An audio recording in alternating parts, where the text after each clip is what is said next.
ஆச்சி Royal gulab jamun packs ஒன்று வாங்கினால் ஒன்று இலவசம். திரும்ப திரும்ப ஏன் இந்த கான்ஸ்பிரசி தியரிஸை திரும்ப பேசிட்டு இருக்கிறீங்க? பேச வேண்டிய பிரச்சனைகள் எவ்வளவோ இருக்குங்க. இன்னைக்கு கரூர் சம்பவத்திலேயே இருந்து அது மூலமாக ஒரு சிம்பத்தியை கிரியேட் பண்ணணும் அப்படின்னு தொடர்ந்து முயற்சி பண்றாங்க. அபாய அரசியலை நோக்கி போகுதாங்கிறது தான் இட் இஸ் டேஞ்சரஸ். அது அவங்களுக்கே எதிர்வினையாக மாறும் தான் நான் சொல்றேன். மக்கள் ஒரு அளவுக்கு தான் சிம்பத்தைஸ் பண்ணுவாங்க. அப்போ விஜய் இந்த விஷயத்துல நமக்கு எந்த பாதிப்பும் இல்லை. நம்ம அந்த மக்கள்கிட்ட நம்ம கன்வே பண்ணியாச்சு, இனிமே நம்ம இந்த விஷயத்துல தப்பிச்சிருவோங்கிற ஒரு அந்த இது இருக்கா? இல்ல, அந்த தைரியம் அவருக்கு இருந்திருந்தா நேத்து கரூர் சம்பவத்தை கடந்து வந்திருப்பாங்கங்க. நேத்து ஃபுல்லாவே அவங்க கரூர் சம்பவம் தானே பேசுறாங்க. கடந்து மத்த அரசியல பேசுங்களேங்க. அதை ஏன் பண்ண மாட்டேங்கிறீங்க? பேச வேண்டிய விஷயங்கள் எவ்வளவோ இருக்கு. பேசுறதுக்கு தடையா இருக்கிறது திமுக அரசுங்கிறத வெளிப்படையா யாரு தடையா இருக்காங்க? என்ன திமுக உங்க வாயை பிடிச்சு உங்களுக்கு என்ன பிளாஸ்டர் போட்டு வச்சிருக்காங்களா? அங்க கரூர்ல இருக்கக்கூடிய தாவேக ஆபீஸையே இழுத்து மூடிட்டு ஓடுனவங்க தானே நீங்க. அப்பட்டமா போய் சொல்றாங்க. கடைசி நிமிஷத்துலதான் எங்களுக்கு பர்மிஷன் கொடுத்தாங்க. என்னைக்கு கொடுத்தாங்க? 26ஆம் தேதி கொடுத்தாங்க. நீங்க என்னைக்கு பர்மிஷன் கேட்டீங்க? 25ஆம் தேதி தானே கேட்டீங்க. ஆக்சுவலா எஸ்ஐடியை ஃபார்ம் பண்ணது ஹைகோர்ட் சார்பில் தானே, திமுக அமைக்கல எஸ்ஐடிய. அதுதான் விஜய் சொல்றாரு, வாதாட கூட முடியல உச்சநீதிமன்றத்துல அவங்க வழக்கறிஞர். எங்க கோடியா கொட்டி கொடுத்து வக்கீல்களை வச்சு இவங்க வாதாடுறாங்க. விஜய் ஆதவ பேச விட்டுட்டு வேடிக்கை பாக்குறாரு அப்படின்னு தான் தோணுது. இதெல்லாம் விஜய்க்கே எதிர்வினையாக முடியும் அப்படிங்கறத அன்பார்ச்சுனேட்லி அவர் ரியலைஸ் பண்ண மாட்டேங்கிறார். மார்க் மை வேர்ட்ஸ், இதே ஆதவ் அர்ஜுனா இந்த 2026 தேர்தலுக்கு அப்புறம் விஜயை எந்த அளவுக்கு கடுமையா விமர்சிக்கிறாரு அப்படிங்கறத நீங்க பொறுத்திருந்து பாருங்க.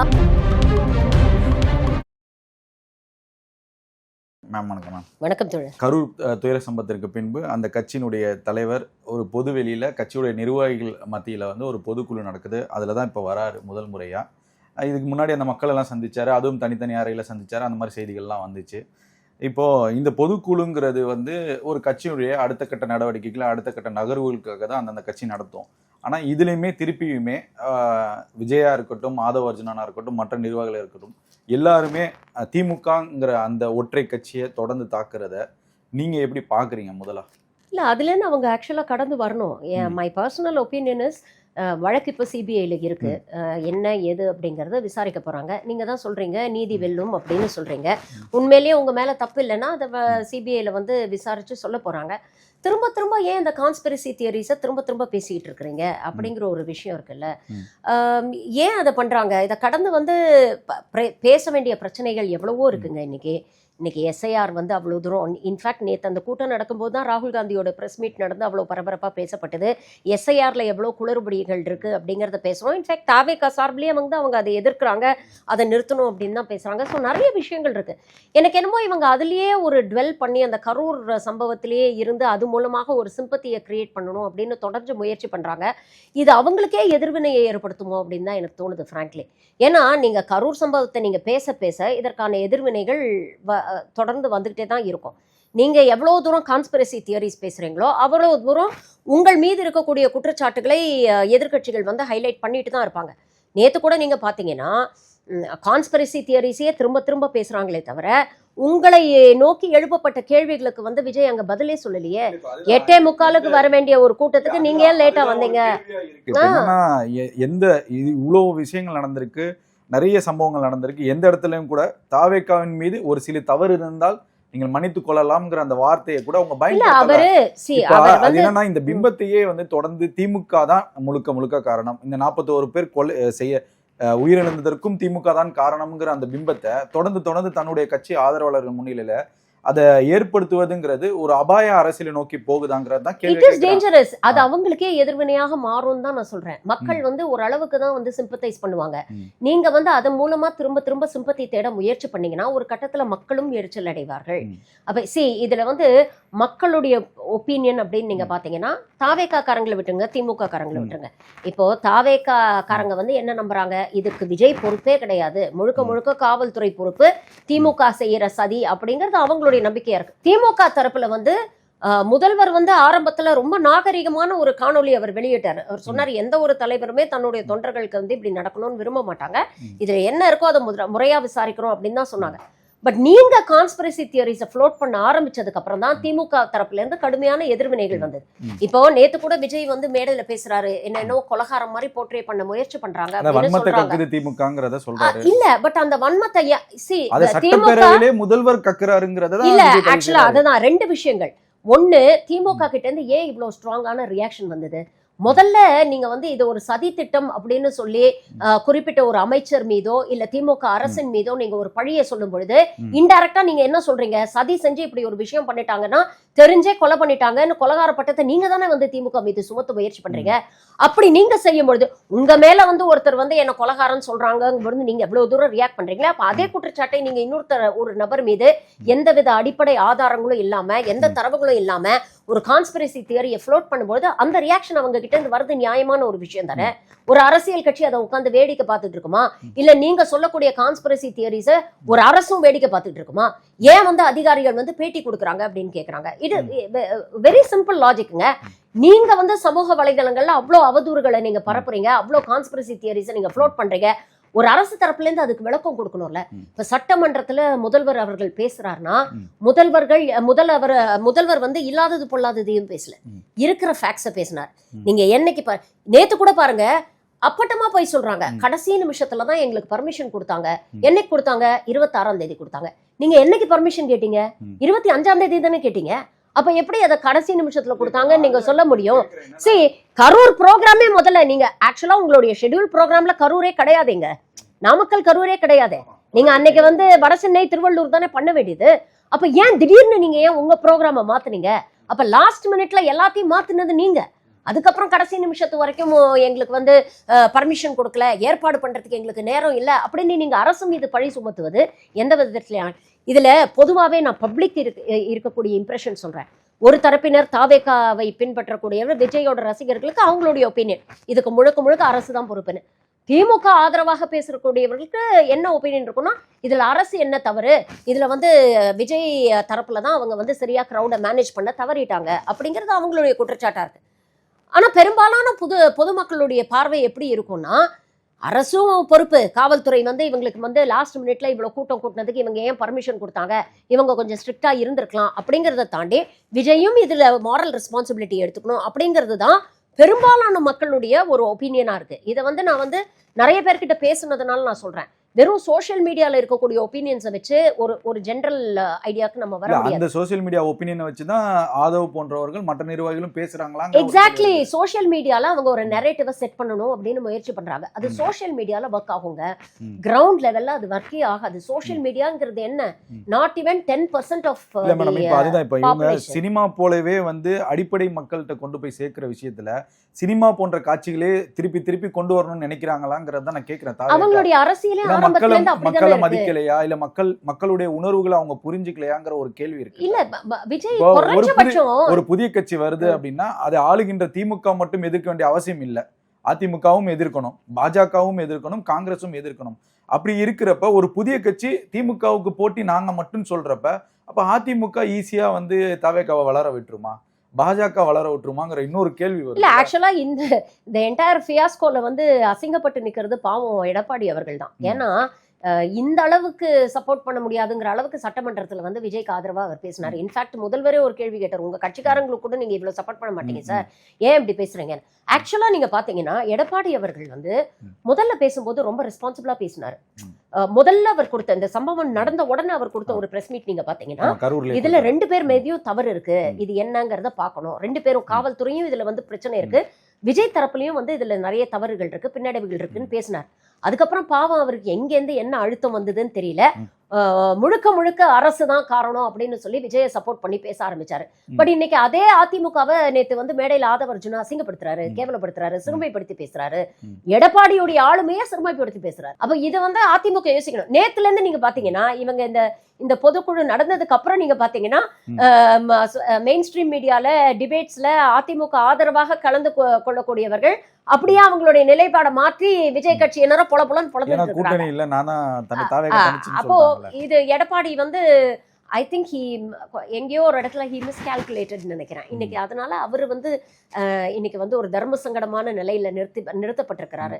ஸோ இந்த மாதிரி என்ன சொல்றது, ஒரு அனுபவம் இல்லாத ஒரு அரசியலை வந்து இவங்க திரும்ப திரும்ப கையில எடுக்கிறாங்க. இப்படிப்பட்ட ஒரு ஒரு கற்பனை ஒரு ஒரு ஒரு ஸ்கிரீன் பிளேயை ரெடி பண்ணி நேத்து பேசின நிறைய விஷயங்கள்ல எவ்வளவு முரண்பாடு இருக்கு அப்படிங்கறத சாதாரணமா இந்த கேஸை ஃபாலோ பண்ணுங்க நிறைய பேருக்கே தெரியும். எஸ்ஐடியை வந்து சுப்ரீம் கோர்ட் வந்து கலைச்சிடுச்சு, திமுக அரசுக்கு இது வந்து ஒரு பின்னடைவு அப்படிங்கிறாரு. ஆக்சுவலா எஸ்ஐடியை ஃபார்ம் பண்ணது வந்து ஹைகோர்ட் சார்பில் தானே, திமுக அமைக்கல எஸ்ஐடிய, ஹைகோர்ட் அமைச்ச எஸ்ஐடியை தானே கலைச்சிருக்காங்க. இதுல திமுகவுக்கு என்ன பின்னடைவு? அதே மாதிரி சொல்றாரு வாதாட கூட முடியல உச்சநீதிமன்றத்துல அவங்க வழக்கறிஞர் எங்க கோடி கோடியா கொட்டி கொடுத்து வக்கீல்களை வச்சு இவங்க வாதாடுறாங்க அப்படின்னு பேசுறாங்க. நான் கேக்குறேன், தாவேகா சார்பில் ஆஜரான அபிஷேக் மனு சிங்விக்கெல்லாம் வந்து எவ்வளவுங்க ஃபீஸ்? ஒரு அப்பியரன்ஸ்க்கே 15-20 லட்சம் ரூபாய் வாங்குறாரு.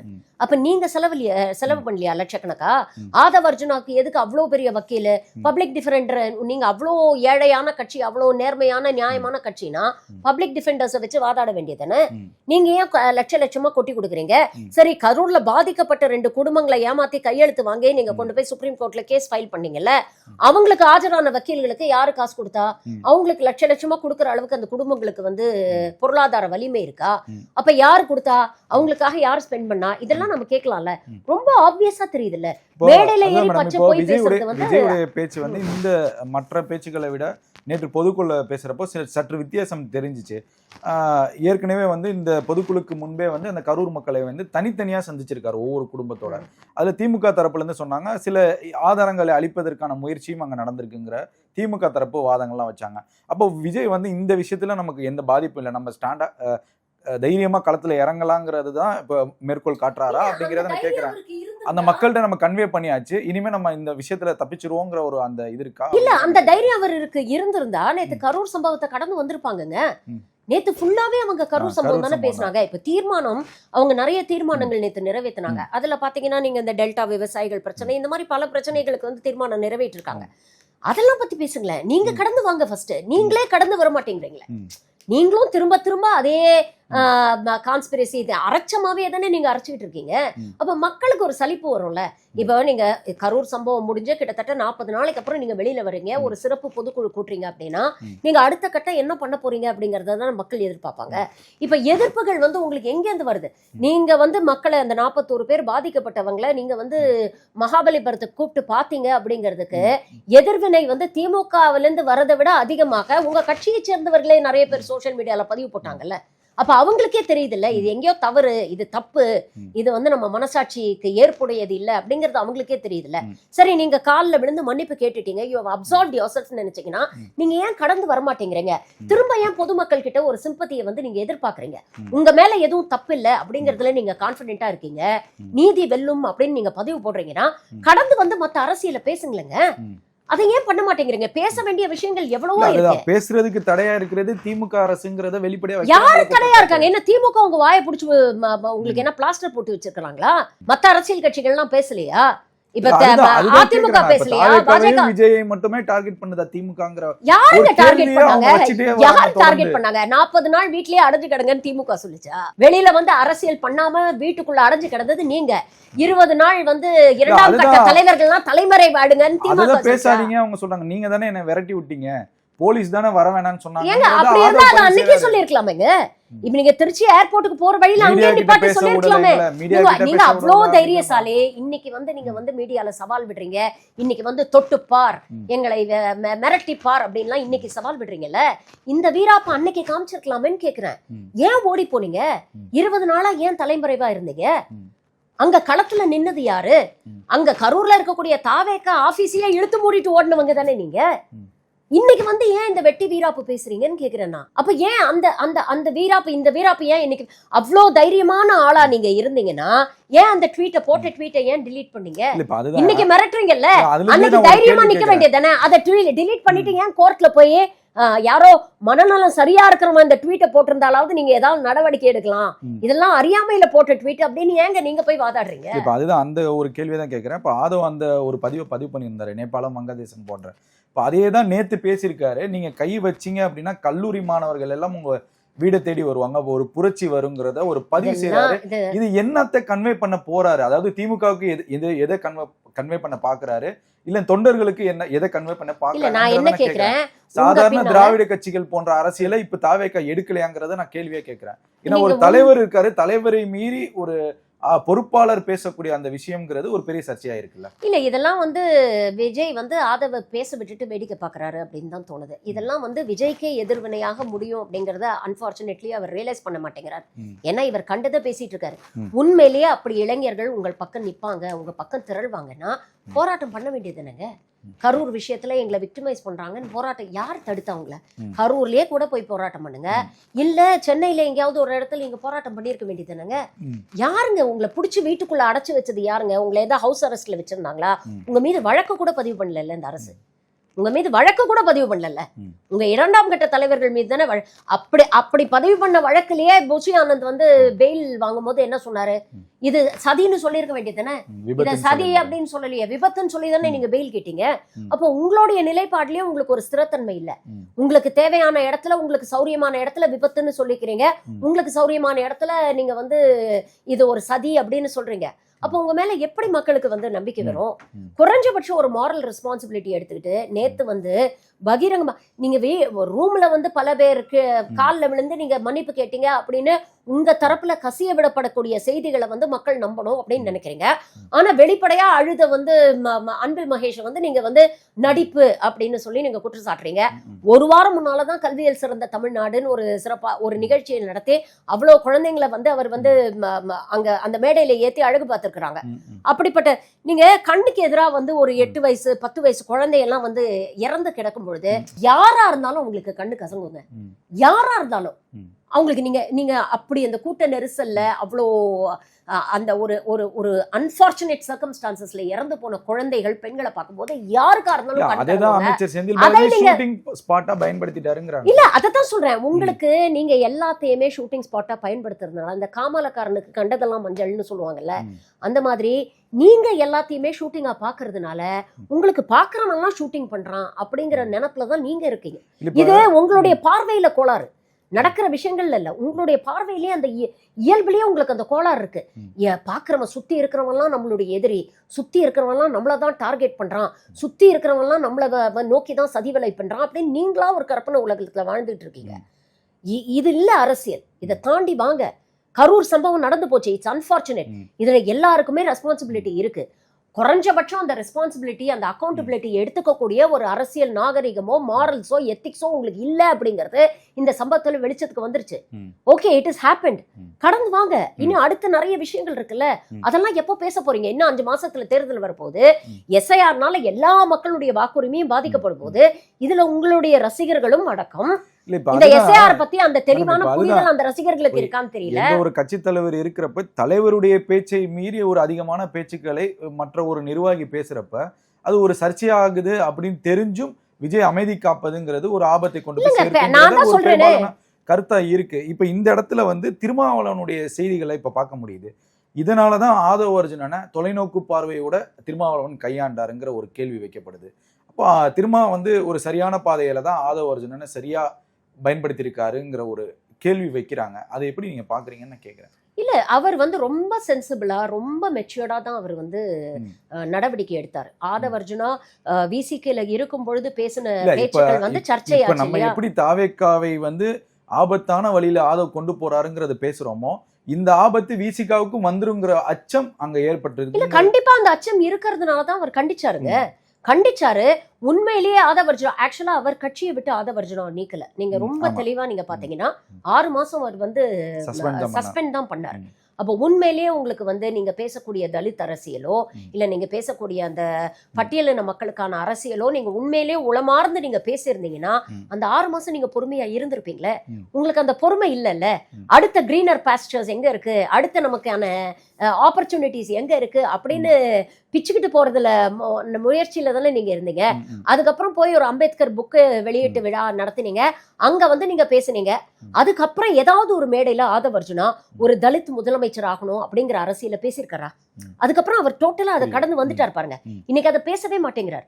அப்போ ஆதவ் அர்ஜுனாங்கிறவர் எந்த அளவுக்கு ஒரு சந்தர்ப்பவாதி அப்படிங்கிறது ரொம்ப தெளிவா தெரியுது.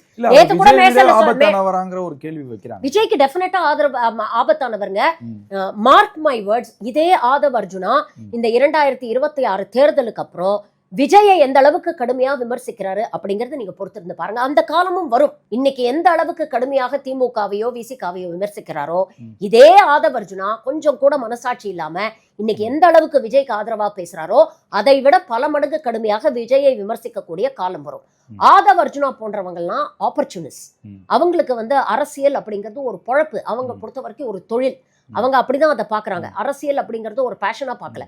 இது போன்ற நபர்களை விஜய் சுத்தி வச்சிருந்தாருன்னா அது விஜய்க்கு தான் லாங் டேர்ம்ல விஜய்க்கு தான் அது பாதிப்பு ஏற்படுத்தும். இதை நான் எனக்கு விஜய் மீது தனிப்பட்ட வன்மமோ எதுவுமே கிடையாதுங்க. விமர்சனம் பண்ற இடத்துல விமர்சனம் பண்ணுவேன், அவ்வளவுதான். அதை தாண்டி விஜயோடைய அரசியலுக்கு நல்லது. இது போன்ற ஆப்பர்ச்சுனிஸ்ட தன்னை சுத்தி வச்சுக்கிறது விஜய்க்கு நல்லது இல்லை அப்படிங்கிறது தான். இதை நிறைய பேர் விஜய் கட்சியில இருக்கிறவங்களே விமர்சனம் பண்றாங்க.